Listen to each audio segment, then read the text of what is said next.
সেখানে এই জন্য লিকাইলা তাআসাউ আলা মা ফাতাকুম, তোমাদের যদি হাতছাড়া কিছু হয়ে যায়, তোমাদের প্রত্যাশার কোনো জিনিস চাইলেন পাইলেন না, তাতেও যেন তোমরা ভেঙে না পড়ো, হতাশ না হও। এটাই আমাদের বৈশিষ্ট্য নয়। আজকে চিত্রটা যদি ভিন্ন রকম হতো, তাহলে আল্লাহ আমার দিকে চাইলো না, জুমা পড়ে আর কি হবে, গত সময় এত কান্না, কাম হইল না, এটা ইমানদারের নিয়ম না। এরকম কথাও আমরা কখনো কখনো বলি ফেলি কিনা, আল্লাহ কথা শুনলো না, আস্তাগফিরুল্লাহ। লিকাইলা তাআসাউ আলা মা ফাতাকুম, তোমার প্রত্যাশা মতো সব হইতে হবে এটা জরুরি না। সমস্ত প্রত্যাশা পূরণের জায়গা দুনিয়া নয়, সমস্ত প্রত্যাশা পূরণের জায়গা জান্নাত। আপনি দুনিয়া থেকে জান্নাত বানাবেন কি করে?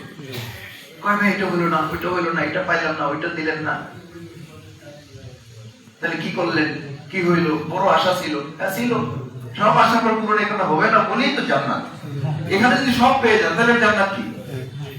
তার জান্নাত যদি দুনিয়াটাই হয়, তাহলে একটা শক্ত কথা শোনেন। শক্ত কথা তো অন্যভাবে বললে আবার মাইন্ড করবেন, কোরআন হাদিস দিয়ে বললে তো শুনবেন না। আর দুনিয়া সিজনুল লিল মুমিনিন ওয়া জান্নাতুল লিল কাফিরিন। এবার সিদ্ধান্ত আপনার, এখন সিদ্ধান্ত আপনার, আমার কোনো বক্তব্য নেই। قال رسول الله صلى الله عليه وسلم الدنيا سجن المؤمن, যদি ইমানদার হও তাহলে দুনিয়াটা একটা জেলখানা। কি খানা? জেলখানা। এটা আমি কই আছে? জেলখানা। জেলখানায় মানুষ কত ভালো থাকে, থাকতে চায় না, কিন্তু আপনি তো থাকতে চান, তার মানে সমস্যা আছে। সমস্যাটা কি? ওয়া জান্নাতুল লিল কাফিরিন, শুধু কাফেররাই এই দুনিয়াটাকে কি মনে করে? জান্নাত মনে করে। তাহলে তো আপনি যদি দুনিয়ার সব পাওয়ার চিন্তা করেন, আমি যদি সব পাওয়ার চিন্তা করি, তাহলে তো আমার ডেজিগনেশন, আমার পরিচয়টাই কি হয়ে যাচ্ছে? চেঞ্জ হয়ে যাচ্ছে। এটা মারাত্মক ব্যাপার না? এটা কঠিন কথা না? তাহলে সমস্ত চাওয়া পাওয়ার জায়গা দুনিয়া নয়, সমস্ত চাওয়া পাওয়ার জায়গা জান্নাত। আর যদি আমি দুনিয়ায় সব চাওয়া পাওয়ার ঠিকানা নির্ধারণ করি, তাহলে আমি ইমানদার থাকি না, আমার পর্যায়টা কাফেরের জায়গায় চলে যায়। আল্লাহ আমাদের হেফাজত করুন। এটা মাথা থেকে আমাদের ফেলে দিতে হবে। দুনিয়া সব পাওয়ার জায়গা নয়। আমার না পেলেও হতাশ হয়ে ভেঙে পড়াটাও আল্লাহর সুন্নত নয়। সুন্নতটা কি?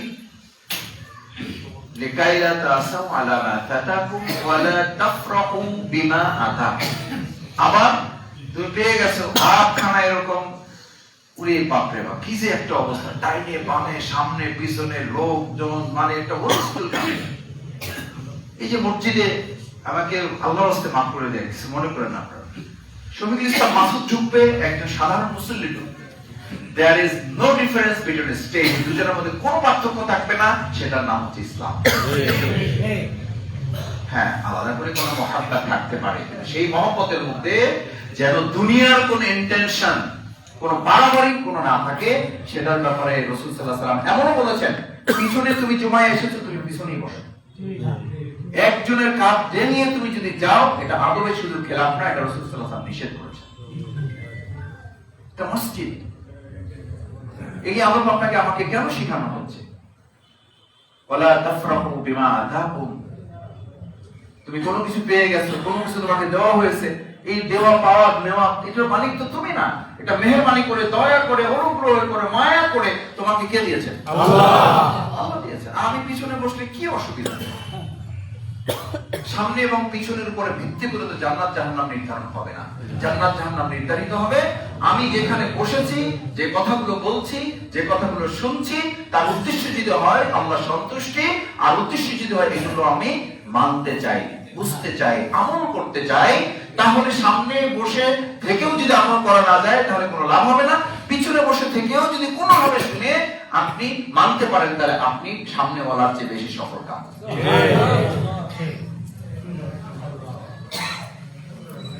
ওয়ালা তাফরাহু বিমা আতাকুম, তোমার কোন প্রাপ্তি তোমাকে যেন অহমিকা, অহংকার, দম্ভ, প্রভাব বিস্তার করা, ক্ষমতা প্রয়োগ করা, এটার দিকে না নিয়ে যায়। কারণ ক্ষমতার মালিক তুমি না, আমি না।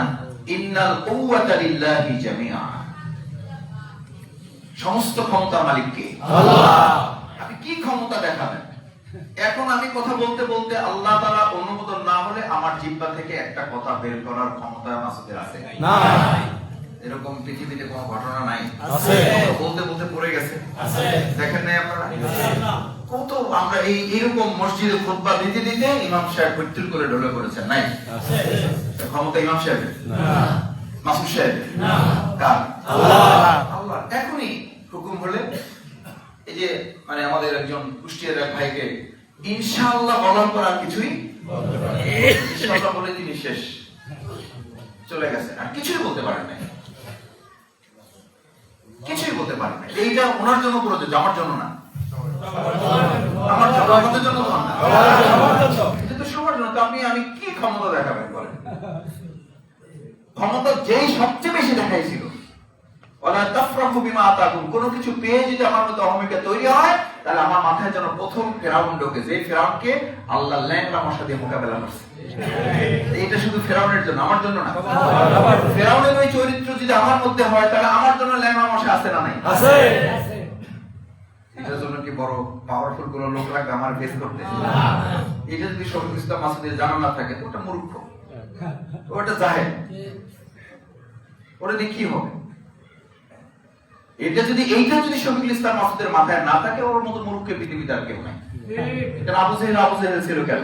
ও সব জানতো, কিন্তু এই বুঝটা তার ছিল না যে হেরে লাগলে মশা দিয়ে মারা যায়। আবু জেহেল এটা জানতো না, সবচেয়ে ছোট দুইটা ভাই তাকে হত্যা করতে পারে। হত্যা করছে কি বড় মানুষটা? ওই আবু জেহেল, ও সবচেয়ে ক্ষমতা দেখাইছে। আল্লাহ বলেন তোরে বড় মানুষ দিতে পারবো না, তোরে মারবো ছোটগুলো দিয়ে। মারছে না মারে নাই? এগুলো তো ইতিহাস, এবং শুধু দুনিয়ার ইতিহাস না, ইসলামের ইতিহাস, স্পিরিট অফ ইসলাম। এইটা যদি আমার মাথায় থাকে, আমাদের মাথায় থাকে, তাহলে আমরা পরস্পরকে সহযোগিতা করে আমরা আমাদের প্রিয় বাম্পারটাকে এগিয়ে নিয়ে যেতে পারবো ইনশাআল্লাহ। এটা কি আমরা পারবো ভাই? ইনশাআল্লাহ। আমাকেও আপনাদের সহযোগিতা করতে হবে ইনশাআল্লাহ। ভাই আসেন, ভাই বসেন, ভাই আসছে, ভাই আসছে, আল্লাহর গোলাম আসছে একজন। বিশ্বাস করেন, অন্তর থেকে বলছি, আমাকে পারিবারিক ভাবে যারা চেনেন, আমরা এভাবে গড়ে উঠেছি। এখন যেমন কথা বলছি, এটাতেও যেমন কোনো উচ্ছ্বাস নাই। এতদিন যখন কথা বলছি, তখনও আল্লাহর কসম মনের মধ্যে কোনো ভয়, আল্লাহ ছাড়া ছিল। বলছি না বহুবার? বলেছি। তখনও জামা টানলে কোনো লাভ হইতো না, এখনো আমাকে জায়গায় ধরলো আমি খুব উচ্ছ্বসিত হব না। তখনও জামা টানলে বলছে জামা টানিয়ে লাভ না, আমার যা বলা দরকার আমি বলবোই, আমি বলবোই, কারণ এটা আল্লাহ প্রদত্ত দায়িত্ব। দ্বিতীয় কথা হচ্ছে, মসজিদ থেকে রাসূল করিম সাল্লাল্লাহু আলাইহি ওয়াসাল্লাম সপ্তাহ কর্মসূচি দিতেন, এক সপ্তাহ। এই ফ্রাইডে থেকে নেক্সট ফ্রাইডে পর্যন্ত এই মুসল্লিরা কি করবেন? খুতবা মানে শুধু একটা বক্তব্য নয়, খুতবা মানে একটা রিঅ্যাকশন। রাসূল সাল্লাল্লাহু আলাইহি ওয়াসাল্লাম ছিলেন সেনাপতি, তিনি ছিলেন সেখানকার প্রেসিডেন্ট। ওই মসজিদ থেকে ওখানকার অঞ্চলের মানুষদের সমস্যা নিয়ে আলোচনা হতো, এবং সেই সমস্যার সমাধানে করণীয় কি আমাদের, সেটা নিয়ে তিনি কথা বলে দিতেন কোরআন সুন্নাহর ভিত্তিতে। তাহলে পরস্পর আমাদের তাকওয়ার কাজে সহযোগিতা করা, অন্যায় কাজে কোনো সহযোগিতা নাই, সহযোগিতা নাই বলা মানে অন্যায় কাজে অসহযোগিতা করো, সাহায্য করবা না। এখন যদি কেউ অন্যায় করে, আজকেই আমি শুনতেছি, আপনারাও যদি শোনেন, মাসুদের নাম করে কেউ অন্যায় করতেছে, তাহলে তো এটা এখন জায়েজ আছে না? এটা জায়েজ আছে? ইমাম সাহেবের নাম করে যদি কেউ করে, এটা জায়েজ আছে? কারণ ওনাকে তো আমরা খুব মহব্বত করি, জায়েজ নাই, বৈধ নয়।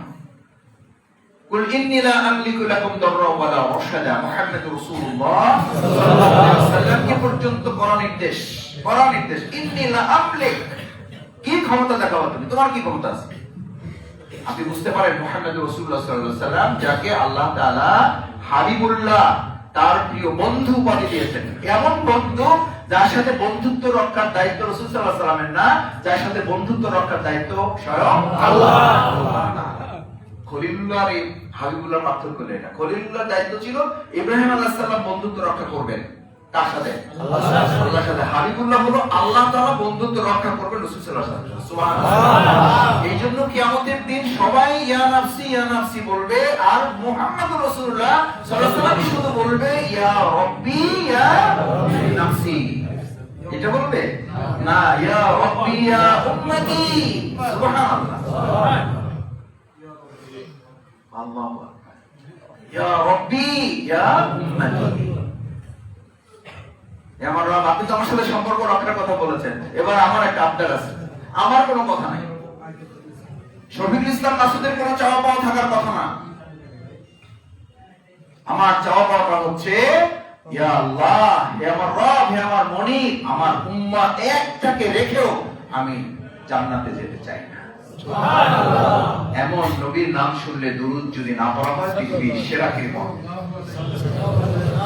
আমরা একটু দরুদ দিয়ে দুরূদ পড়ি। আল্লাহুম্মা সাল্লি আলা সাইয়্যিদিনা ওয়া নাবিয়িনা ওয়া শাফিঈনা ওয়া হাবিবিনা মাওলানা মুহাম্মদ সাল্লাল্লাহু আলাইহি ওয়া আলিহি ওয়া সাহবিহি ওয়া বারাকা ওয়া সাল্লাম।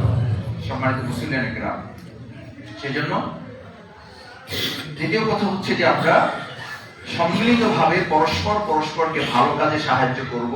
অন্যায় কাজে অসহযোগিতা মানে হলো তাকে ওই কাজে নিবৃত্ত রাখা, যে ভাই কাজটা সঠিক নয়, এটা যে কেউ বলুক না কেন এটা আপনি করতে পারেন না, এটা করবেন না। আমার নামে, আমার কোন দলের নামে, কোন সংগঠনের নামে ভাই আসছে অমুক জায়গা থেকে, এটা অন্যায়, এটা এখনই করতে হবে। অন্যায় করার জন্য প্রতিশোধ নেওয়ার, প্রতিহিংসা করার, প্রতিরোধ করার ক্ষমতা আপনার আছে, কিন্তু আপনি আইন হাতে তুলে নিতে পারবেন না। যদি আমি অন্যায় করি, আমাকে আপনি ধরেন, ধরার ক্ষমতা আপনার আছে, ধরে আপনি আমাকে একটা থাপ্পড় মারতে পারবেন না, এটা জুলুম। আর যদি আপনি জুলুম করেন, আমি যদি জুলুম করি, তাহলে মনে রাখতে হবে পৃথিবীর কোন জুলুমই আল্লাহ তাআলা কিয়ামত পর্যন্ত অপেক্ষা করে না, দুনিয়াতেই তার শাস্তি প্রদান করে। শুধু জুলুম আল্লাহ বহু গুনাহ মাফ করে দেন, বা সবই মাফ করতে পারেন, এটাও আল্লাহ মাফ করতে পারেন, কিন্তু জুলুমের উদাহরণ হচ্ছে এটার আল্লাহ তাআলা শাস্তিটা কোথায় দেন? দুনিয়াতে দেন। এই জন্য যে পরবর্তী যেন জুলুম করার সাহস না করে। অন্যগুলোর জন্য আল্লাহ তাআলা জাহান্নাম রেখেছেন, কিন্তু জুলুমের গুনাহ আল্লাহ তাআলা নগদে শাস্তি দেন। দেখেন আমাদের দুনিয়াতে কিছু শাস্তি আছে, একটা মামলা হয়, মামলা হওয়ার পরে কোর্টে এগুলো শুনানি হয়, এরপরে জেল, ফাঁস যা হয়। আরেকটা হলো মোবাইল কোর্ট। কি কোর্ট? মোবাইল কোর্ট ছিল না? মোবাইল কোর্ট, এটা হলো ইনস্ট্যান্ট কি দেয়া দেয়। এই শাস্তিটা দেওয়ার মূল লক্ষ্য শাস্তি দেওয়া না, শাস্তি দেওয়ার মূল লক্ষ্য হলো এর দেখা দেখি অন্যরা যেন শিক্ষা নেয়, এই কাজ সে করলে একই শাস্তি তারও পেতে হবে। এটার জন্য কোনো আদার্স আইন কানুন মামলা মকদ্দমা কিছুই লাগবে না, এখনই তার এরকম শাস্তি হয়ে যাবে। আল্লাহ তাআলা জুলুমটাকে এভাবে বলেছেন, জুলুম করলে ইনস্ট্যান্ট শাস্তি হবে। সুতরাং আমাদের কোন পক্ষ থেকে কারো উপর আমাদের যেন জুলুম না করি, জুলুম না হয়। আল্লাহ তাআলা আমাদেরকে সেই কাজে সাহায্য করুন, আমিন। আল্লাহ তাআলা আমাদেরকে সেটার জন্য কবুল করুন, আমিন। চতুর্থ হচ্ছে আমাদের এই দুনিয়া আমরা এসেছি তো আমাদের হযরত আদম আলাইহিস সালাম, হযরত হাওয়া আলাইহিস সালাম, আমাদের তো একটা পরিবার, একটা জায়গা থেকে তো আমাদের শুরু। তো এই একটা জায়গা থেকে যদি শুরু হয়, তাহলে তো আমরা সবাই পরস্পর একই পরিবারের অন্তর্ভুক্ত। আমরা তো সেই কথাটাই বলতে চাই যে আমাদের বাউফলটাকে আমরা একটা পরিবার মনে করতে চাই। সেখানে শফিকুল ইসলাম মাসুদের যদি কোনো অন্যায় থাকে, সেই অন্যায়ের বিচার করার দায়িত্ব যেন আব্দুর রহিম না নেয়।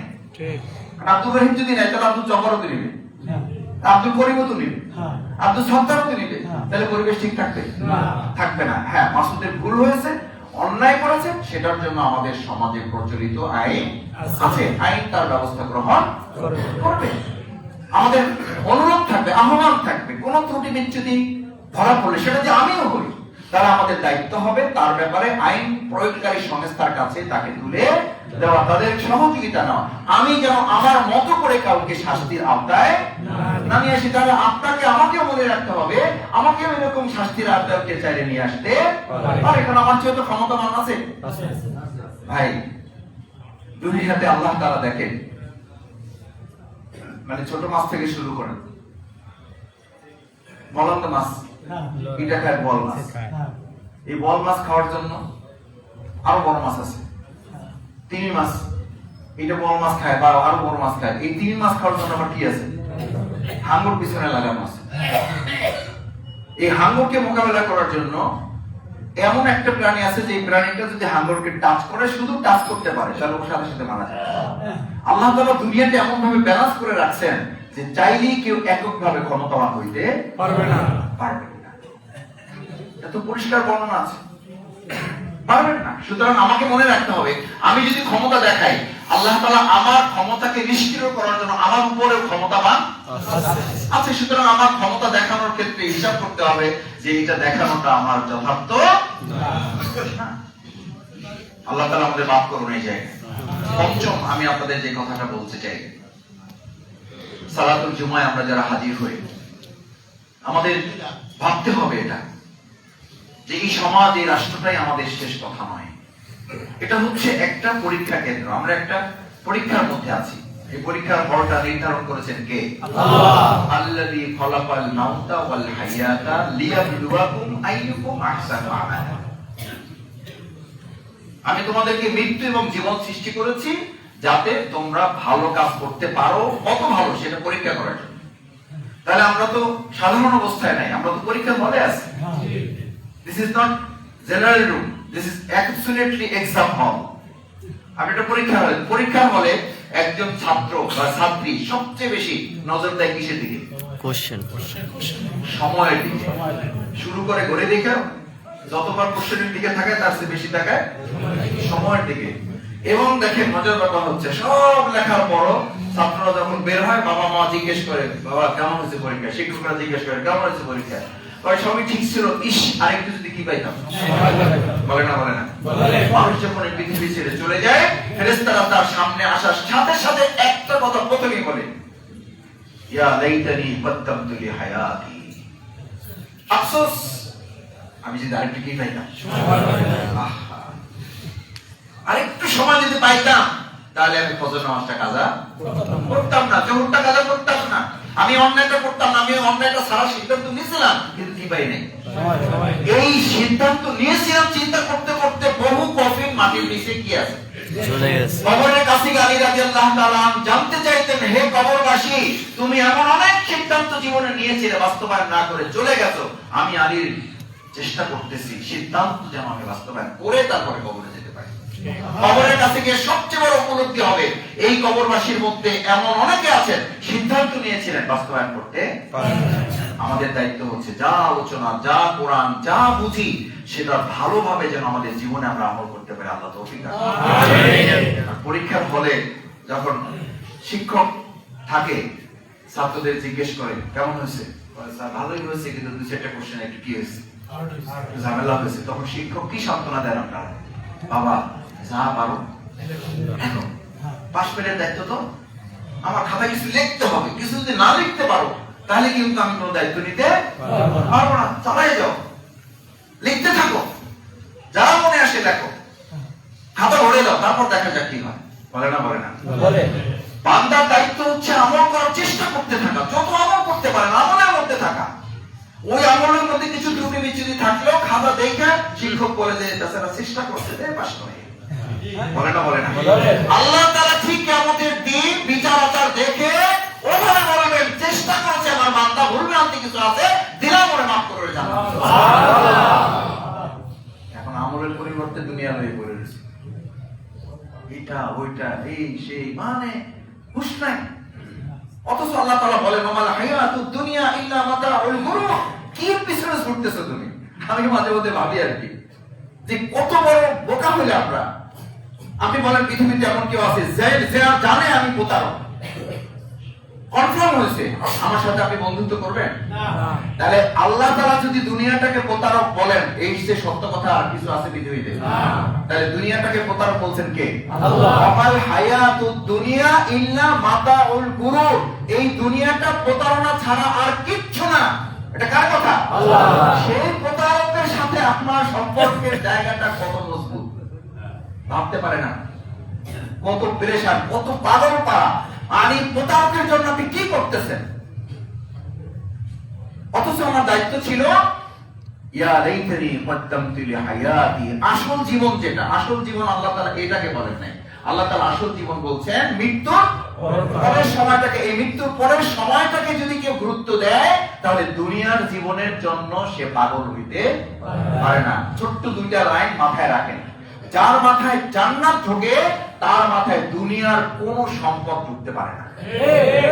যার মাথায় জাহান্নামের ভয় ঢোকে তার মাথায় দুনিয়ার আর কোনো ভয় আল্লাহ ছাড়া ঢুকতে পারে না। এখন আমার মাথায় ঢুকছে হলো দুনিয়া, জান্নাতের জায়গায় তো নেই। জান্নাত ঢোকার তো জায়গায় ফাঁকা রাখি না, দুনিয়া দিয়ে ভর্তি করে রাখছি। এইটা পাইলাম ওইটা পাইলাম না, দোতলা হয়েছে তিনতলা হলো না, তিনতলা হয়েছে টাইলস হইলো না, টাইলস হইলে এসি লাগলো না, এসি লাগলো, ডুবছে ডুপ্লেক্স বাড়ি তো করতে পারলাম না। আমার পাশের বিল্ডিং কিন্তু ডুপ্লেক্স, আমার ছেলে মেয়েরা খালি ধরে আমারে, বাবা করছো কিন্তু ডুপ্লেক্স তো হইলো না। ডুপ্লেক্স হয়েছে সাথে তো বারান্দা হইয়া হইলো না, বাগান তো হইলো না, বাগান তো হইলো কিন্তু আমরা তো একটা সুইমিং পুল তো করতে পারলাম না। বাবা কি করলা তুমি? বাবা বাবা পাগল হয়ে যায়, আগে 200 টাকা ঘুষ খাইছে, এখন 500 টাকা খায়। পাগল বানাইছি না বানাই নাই? বানাইছি ভাই, বানাইছি। ওই ছেলে ওই বউ বলে যে তাহাজ্জুদ পড়ে, সে ওইটা সকালে বলে নিয়ে আসলে বলেন নামাজ, কতদিন আমার ছেলে ইলিশ খায় না। কি করবা বাবা হিসেবে, তোমার তো দায়িত্ব আছে, একটা বড় ইলিশ একটা ডিমালা ইলিশ তো খাও। চিন্তা করে এই আফসোসের জায়গা পূরণ করতে হলে আমার তো ঘুষ খাওয়া ছাড়া কোনো উপায় নাই। আমার সম্মানিত মুসলিয়ান একরাম, যেহেতু অনেক মুসল্লি বাইরে অপেক্ষমান আছেন, আমি আর কথা বাড়াতে চাই না, সময় হয়েছে। আমি তিনটা কথা বলে এখন ছোট ছোট করে শেষ করতে চাই। নাম্বার 1 হচ্ছে আল্লাহর কাছে আমরা সাহায্য চাই, আপনারা আমার জন্য দোয়া করবেন, পারবেন একটু? আর আমি আপনাদের কোনো সাহেব না, আমি আপনাদের সন্তান। আগে যেভাবে বলেছি ওভাবে যদি রিসিভ করেন যে হ্যাঁ তোমাকে সন্তান হিসাবে, তোমাকে ছোট ভাই হিসাবে আমরা গ্রহণ করেছি, তাহলে আপনাদের হৃদয়ে, আপনাদের মাথায়, আপনাদের বুকে আমাকে কোনো সাহেব হিসাবে না, আমাকে নিতান্তই সন্তান, ছোট ভাই, আর এর চেয়ে যদি বেশি সম্মান দিতে ইচ্ছা করে তাহলে অ্যাবসলিউট একজন খাদেম, একজন সেবক হিসাবে আমাকে স্থান দেবেন। একেবারে অন্তর থেকে আল্লাহ সাক্ষী, সালাতুল জুমায় আপনাদের কাছে বললাম, যদি এটা রাখতে পারেন তাহলে দুনিয়ায় এবং পরকালে এটা আমার জন্য কল্যাণ। আমি অহংকার মুক্ত থাকতে পারবো, আমি প্রতিহিংসা মুক্ত থাকতে পারবো। আমাদের বাউফলে কোন অবস্থায় আমরা প্রতিশোধ বা প্রতিহিংসা করতে দেব না। পারবেন ইনশাআল্লাহ? ইনশাআল্লাহ। এলাকায় এলাকায় একটা টিম করে নিজেরা দায়িত্ব নেবেন, এরকম কেউ করলে প্রশাসনকে সহযোগিতা নিয়ে প্রতিহিংসা প্রতিশোধের জায়গা আমরা কর্ম রচনা করব। কোন ভুল ত্রুটি কারো হলে নাগরিক হিসাবে দায়িত্ব থাকবে আইন শৃঙ্খলা বাহিনী, তারা আইন প্রয়োগ করবে। পারবো আমরা ইনশাআল্লাহ? দেখবেন যে আল্লাহ তাআলা বরকত দান করবেন। এই বরকত না পেলে কোন এমপি সাহেব, কোন খাদেম সাহেব, কোন মন্ত্রী সাহেব কেউ কিছু আপনাকে করতে পারবে না যদি না আল্লাহ তাআলা তার পক্ষ থেকে আসমান এবং জমিনের বরকতের দরজা আমাদের খুলে দেন। আসুন সম্মানিত মুসলিয়ান একরাম, আমরা আল্লাহ তাআলার কাছে সাহায্য চাই। আল্লাহ তাআলা আমাদের প্রিয় মাওফারটাকে কবুল করুন, আমিন। সমস্ত বালা মুসিবত থেকে হেফাজত করুন, আমিন। সমস্ত প্রতিহিংসা প্রতিশোধ থেকে আল্লাহ তাআলা আমাদেরকে হেফাজত করুন, আমিন। আমরা পরস্পর ভাই ভাই, আমাদের হিন্দু যারা আছেন, আমাদের হিন্দু বৌদ্ধ খ্রিস্টান যে যতটুকু আছেন, তাদের প্রতি আমাদের মানবিক সর্বোচ্চ দায়িত্ব নিয়ে আমাদের তাদের প্রতি আচরণ থাকবে। রাসূল সাল্লাল্লাহু আলাইহি ওয়াসাল্লাম সোনার মদিনা গঠন করেছেন, জিজ্ঞেস করেছেন তোমরা থাকতে চাও নাকি বাইরে যাইতে চাও? বলছে যে আমরা এর আগে যা থেকেছি তার চেয়ে এখন অনেক ভালো আছি। ইনশাআল্লাহ আমাদের বাউফলে আমরা মুসলমানরা যেমন ভালো থাকবো, আমাদের হিন্দু ধর্মাবলম্বীরাও একই ভাবে তারা ভালো থাকবে। এটা আমাদের দায়িত্ব। এই দায়িত্ব পালনে আল্লাহ তাআলা আমাদের সবাইকে সাহায্য করুন, সেই প্রত্যাশা ব্যক্ত করে আমি আবারও আপনাদের কাছে কৃতজ্ঞ, সত্যি কৃতজ্ঞ। আমি বেশ কয়েকদিন ঘুমাতে পারি না। গত রাতে আমার চোখের সামনে শুধু এটা ভেসেছে, এত বাউফলবাসী, আমার মতো গুনাহগার ক্ষুদ্র মানুষকে আপনারা কেন এত ভালোবেসেছেন? কেন এত ভালোবেসেছেন?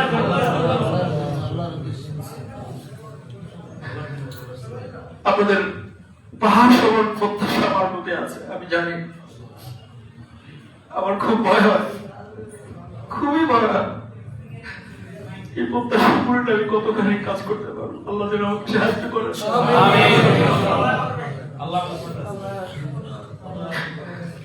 আমার মুসলিমেরা, আমি আজকে এখানে নামাজ পড়তে এসেছি বক্তৃতা দেওয়ার জন্য না। আমি আপনাদের দোয়া নেওয়ার জন্য এসেছি। আমাকে আপনারা দোয়া করবে ইনশাআল্লাহ।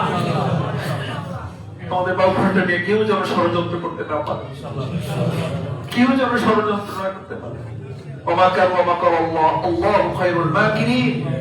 সমস্ত ষড়যন্ত্র আল্লাহ যেন তার কৌশল দিয়ে এগুলোকে শেষ করে নেয়। আল্লাহ তাআলা একটা নিরাপদ সুন্দর একটা পরিবেশ, একটা পরিবারের মধ্যে একটা সুন্দর মাহফিল যেন আল্লাহ আমাদেরকে দান করেন। সেটার জন্য আমাদের পরস্পর সহযোগিতা করে কাজ করার তৌফিক যেন আল্লাহ আমাদের দেন। এই উপজেলা মসজিদ, এটার একটা দায়িত্ব আছে, এখান থেকে মেসেজ গোটা উপজেলায় পৌঁছে যাওয়ার সুযোগ থাকা উচিত।